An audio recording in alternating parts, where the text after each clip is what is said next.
welcome to the Recovery Daily podcast. I'm your host, Rachel Miller. I'm a stroke survivor and grateful recovering alcoholic. And today I want to talk about because I'm an alcoholic. Why did I drink?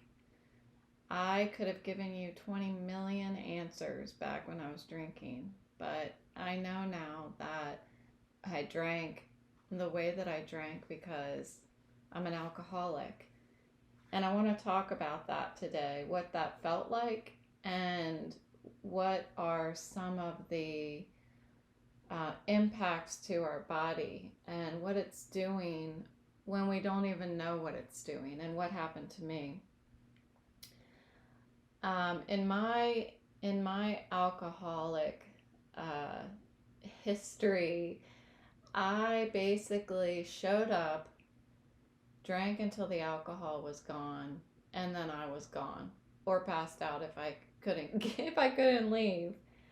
There was a period of time that I was a wine taster for the Traveling Vineyard, and so it's a company, anybody can do it. You just sign on. It's one of those like direct sales type things, and you pay a certain amount of money, and then they will send you like 5 bottles of wine, and you schedule wine tastings with people.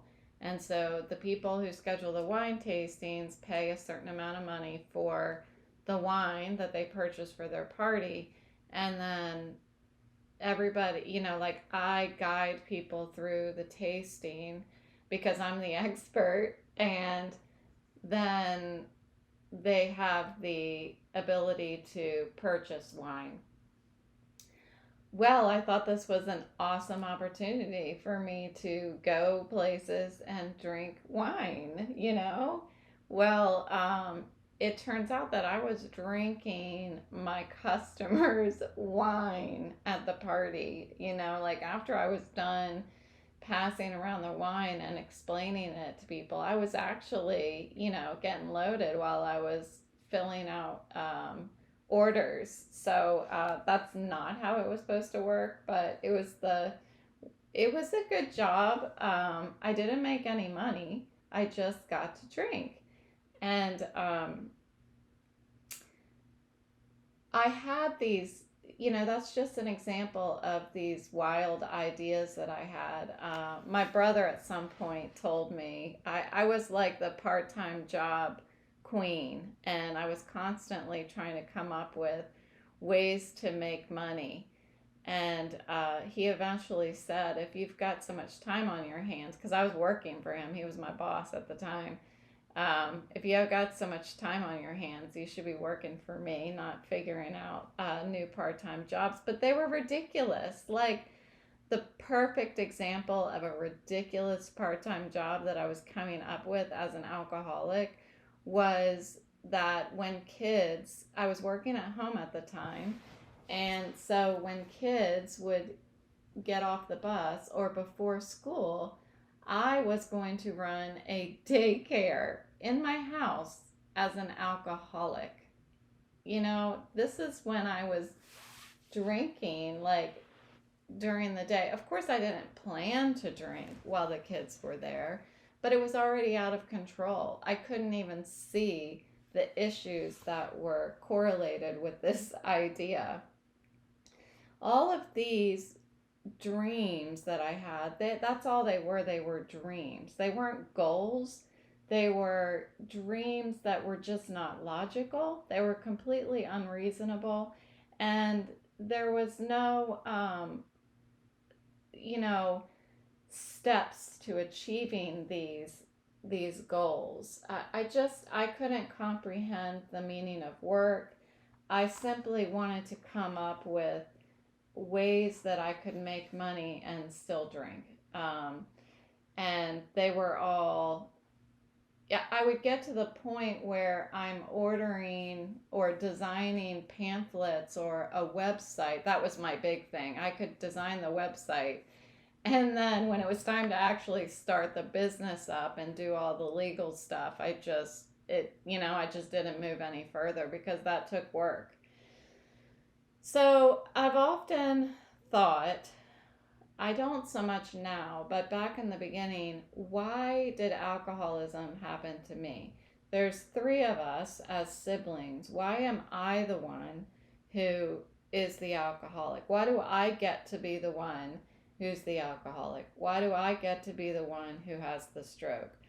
And I tried to make excuses for myself why I was an alcoholic. I was an alcoholic because I was unhappy in my marriage. I was an alcoholic because I had a crappy job. I was an alcoholic because you just don't know what it's like to be me. I've got anxiety issues. I'm depressed. My medication's not working. I need to go to therapy.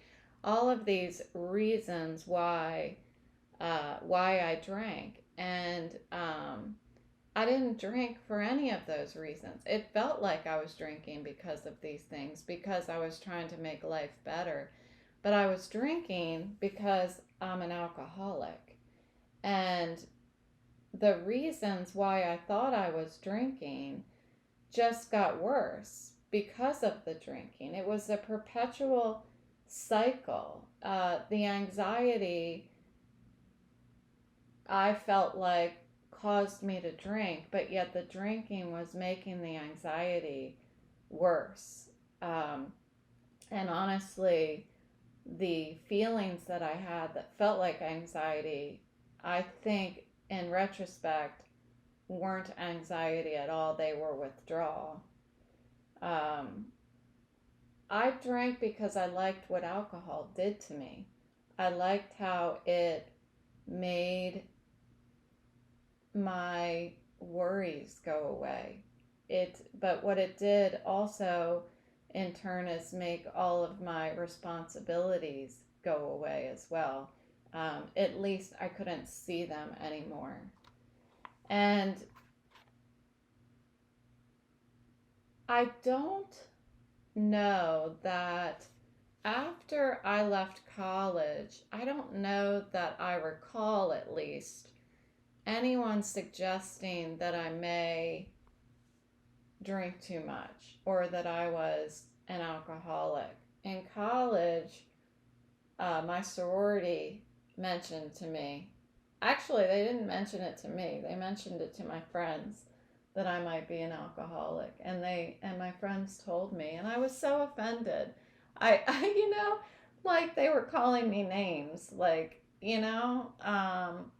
it was so bizarre, my mindset, like the way that I would just shift what somebody said about me as if they were being offensive, like they're better than me because I have a drinking problem. I don't know. It didn't make any sense. And I think that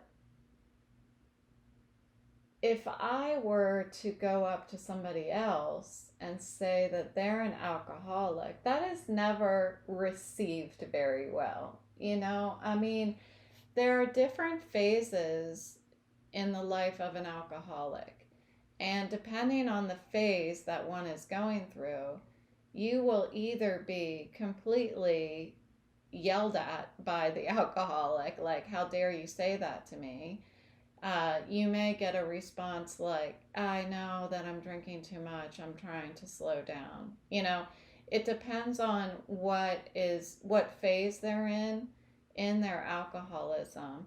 But I do believe that no matter what the reaction of the alcoholic, I think that it's important that if you suspect that somebody might be an alcoholic or is drinking too much, that we say that out loud to the person, because it's more important to have that, it's better to be wrong and say it than to be right and not say it, and possibly lose a life from it. one may not completely stop drinking just because you said something to them. But I assure you, when you say something to an alcoholic that they may be drinking too much or that you're worried about them, it plants a seed. And for me, I needed so many seeds in my garden before anything would bloom. For years, I had to go to sobriety meetings, I had to go to therapy, I had to have, later when it was obvious that things were wrong, that something was amiss with my drinking. I had people that said things to me like that they were worried about me. I remember my brother telling me that I was going to die if I kept drinking like that. And I just, it doesn't seem real. And I remember when I went to a sobriety meeting a few years ago, and there was a woman that shared because she just kept relapsing. And after the meeting, I thanked her for sharing because it reminded me why I need to not drink today. And she said that her family told her that she's going to die if she kept drinking like that. And I thought, that's what my brother said to me. But she did die. She died a few days later after she said that to me. And some people get there and some people don't. Here, some people get here to where I am and some people don't. But whenever we have that inclination that somebody might need help or that somebody might be drinking too much, it's important to say something. See something, say something, they say. So I wanted to talk a little bit about what I have learned about alcoholism as a disease. Um, I have had people in my life who don't believe that alcoholism is a disease, that it is a matter of willpower. I have to say that when I first stopped drinking, I also believed that it was a matter of willpower. It wasn't until I got professional help that I went to a detox program. I went to INOVA CAT's treatment facility, and that I saw an addiction therapist, and that I read literature, and that I read my favorite book called Under the Influence, a guide to the myths and realities of alcoholism, that I truly understood and was ready to accept that alcoholism is a disease. So I wanted to talk a little bit about my experience with the disease itself, not the what the crazy screwed up things it made me do, but what it does to our bodies as an alcoholic. So alcoholism is considered a brain disorder. Alcohol is a neurotoxin, and it alters, disrupts, and kills neurons. And although that feeling of temporary improved mood happens, and that's mostly why we drank. At least that's why I drank, because I liked what it did to me. It's actually a depressant, and we hear that a lot, that alcohol is a depressant, but it didn't register with me that although I was feeling happy when I would drink and go out to bars, and I didn't even need to go out to a bar. When I came home from work and I would have a drink or 12, that I felt better. I felt better. I felt numb. I felt serene. That is what I thought serenity felt like. I thought serenity lived in a bottle. But that mind altering, it's a mind altering drug. So when we drink it, for me, it shifted my reality. And there are people that drink so much heavy alcohol consumption, it can lead to hallucinations even. So that sense of losing touch with the reality can actually go to the extreme, and people experience hallucinations. I personally did not experience hallucinations, but I have encountered many people over the 7 years that I've been sober that have experienced hallucinations. I simply drank because it made me feel good. And the longer that I continued to experience that, the more intensely I was chasing that high. So, heavy drinkers are more likely to experience a release of endorphins that lead to stronger feelings of intoxication. So, what I would tell people later, when I started really learning that I was an alcoholic, but I was not admitting to it, I was kind of joking about it. Um, I would say, well, uh, drinking alcohol feels better to me than it feels to other people. I also, when somebody sometimes now will ask me, do you want a glass of wine or something like that? Or if we get into the conversation about, oh, you don't drink, my response is, yes, I liked it too much. It felt too good to me. And it's true. It's actually really true.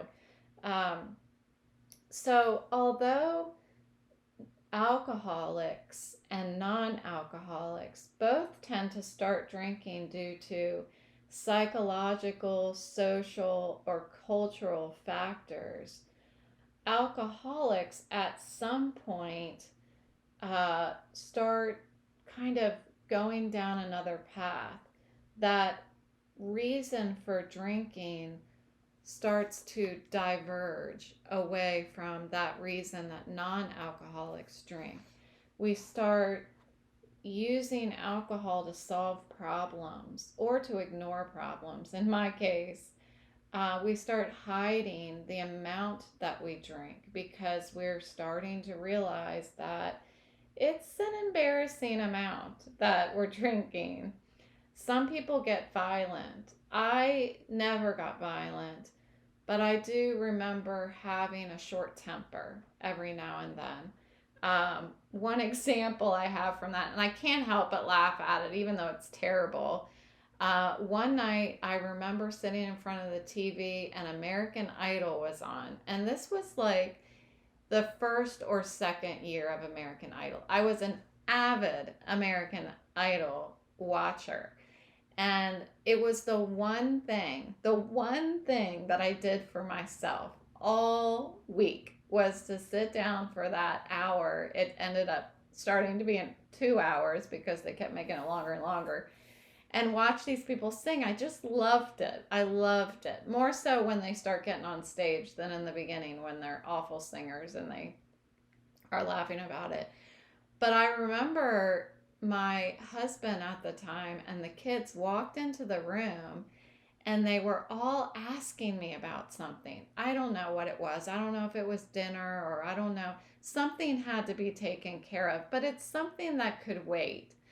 And I just turned around and exploded on all of them. I'm like, this is the one thing that I get for myself. And if I had not been drinking and if I had not had that just utter dependency and craving for alcohol, I would not have exploded on them. I'm sure of that. I'm sure that my passion for American Idol was driven by the alcohol that I was drinking because that was the day that I would get to sit down and drink as much as I wanted to and not have to take care of anything in the house. That was like my day. But it revolved around drinking. Everything I did revolved around drinking. And so eventually, at least in my case as well, alcohol can begin to start uh, causing depression. And I think I already had depression my whole life. And I think I was treating it with alcohol. And what I think started growing from my alcohol use was the addition of anxiety to that depression. So it became like a twofold issue where it just kept growing and I kept needing to drink more to subside it. So there is an abnormal psychological reaction that occurs in an alcoholic. And the alcoholic is powerless to control this psychological reaction. And the psychological effect, and I keep trying to figure out how to articulate this, but it builds a wall between the disease itself and the patient knowing that they have the disease. This is why I think it is just so incredibly difficult to get an alcoholic help, because you can't convince an alcoholic that they're an alcoholic. They have to be ready to stop drinking themselves, to seek help themselves.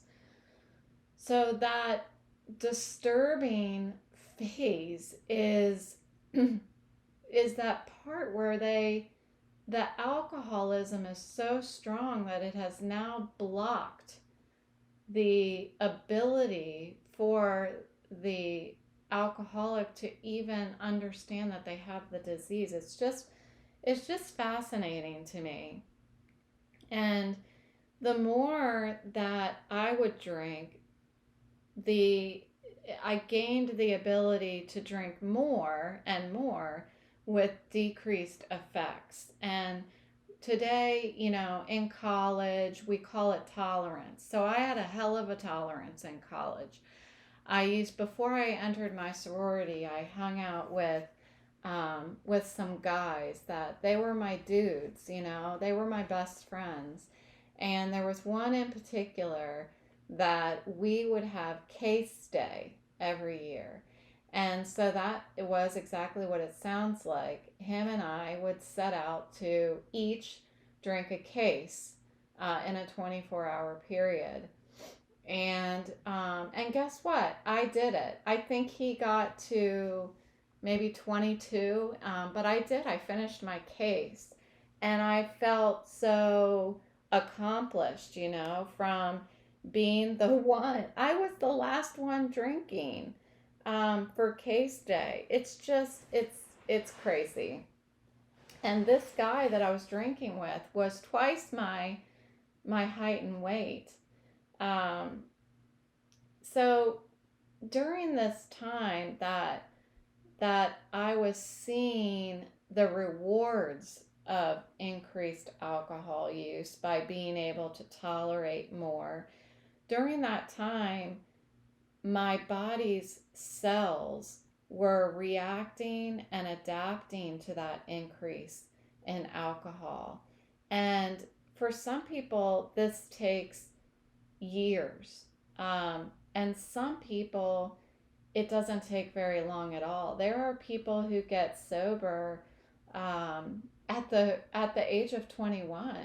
There are people who get sober before they even reach legal drinking age, because the trauma that they experienced was so quick from their heavy alcohol use. So this adaption and reaction of our cells can be subtle, and most of the time is very subtle. but at some point, the adaption of our cells changes from adaption to destruction. So that adaption includes liver adaption, brain adaption. These are both metabolic adaptions. And I wanted to share with you, I went through my paperwork and found my lab results from when I went to the INOVA CATS program, the Inpatient Detoxification program. When I first entered the program on July 15th of 2015, this is the first time that I attempted to get sober. There's a component in the lab results that's called GGT. And the GGT number is an indication of liver disease. It can also be an indication of lots of other things. But for people who have heavy alcohol use, this is an indication of the condition of their liver. And so this number is, I've seen lots of different ranges that it can fall that are considered normal. I've seen from 0 to 30, and then I've seen from like 5 to 45. When I first entered the program in 2015, my GGT number was 757, and normal is supposed to be 30. So you can imagine that the physical symptoms that I was experiencing were that a normal person would not have been able to ignore. It was obvious for me when I was drinking that my liver was malfunctioning. We'll just put it like that. I could tell that there was a problem, but yet I just kept drinking. That was happening for several months before I actually went into detox. So when I left that detox program 7 days later, and let's see, I went in, my date of admission was July 9th, 2015. And then I was allowed to leave. I mean, you can leave at any time, but they felt that it was okay for me to leave on July 15th. So that was 6 days that I stayed, and they really wanted to check and see if my liver numbers were going to come back down, which would indicate that my liver was starting to heal. When I went into detox the second time, which is on my sobriety date, my sobriety date is April 28th, 2016. When I had these same lab results done, my GGT number was 48. So it went from 757 to 48. And 48 is still considered high, but it's clear that my liver was starting to recover from the abuse that I had been doing to it. So it's really startling. It's amazing. I kept this so that I could be reminded of where I was and where I am now. So additional adaptations to our cells are to our central nervous system, and this physical dependence is where our cells have altered so that they learn how to thrive in an environment where there's lots of alcohol present. So, what happens when you take the alcohol away? When you've trained these body cells to adapt to living in an alcohol rich environment, when you take that alcohol away, you become very sick. And that is what these detox facilities are for, so that they can, so professionals can monitor your condition as you come down off of alcohol. In my situation, I was on a walker for 3 days, and I had a danger of falling sign on my door because of the withdrawal symptoms. I even was so mentally sick that I was telling them that the reason why I couldn't walk and I was feeling that way was because of the medication that they were giving me in the detox facility. So I just, that was the first time around. I didn't get it yet, but I understood the second time around that I was sick and I needed to go through that experience in order to beat the disease of alcoholism. So once we take the alcohol away, this is where the cravings live. And these cravings, I don't even know how to explain it to somebody who is not an alcoholic, but it's nothing like being in front of a tin of chocolate and not being able to not pick it up, unless you have a food addiction. I don't know how food addictions work, but I would imagine that it's very similar. Um, but it's a physical need that leads to a loss of control. Once all of this is happening, this is where you get into the advanced stages of alcoholism if the alcohol is not removed from the equation. So I'm going to stop right there because once we go any further, I feel that it's a very uncomfortable. It's not uncomfortable. It's just it becomes very morbid. The conversation about what alcohol can do to your body, to your brain, to your liver, to your just everything. I mean, it just is, it's poison. It is literally poison. And I never imagined that I would sit here after, the case day queen would sit on a podcast and say out loud that alcohol is poison. But I've seen the effects of it, and I've seen how it almost killed my body. And so there are answers for alcoholics. And I wanted to share with you a couple resources should you have a loved one that you fear may be an alcoholic.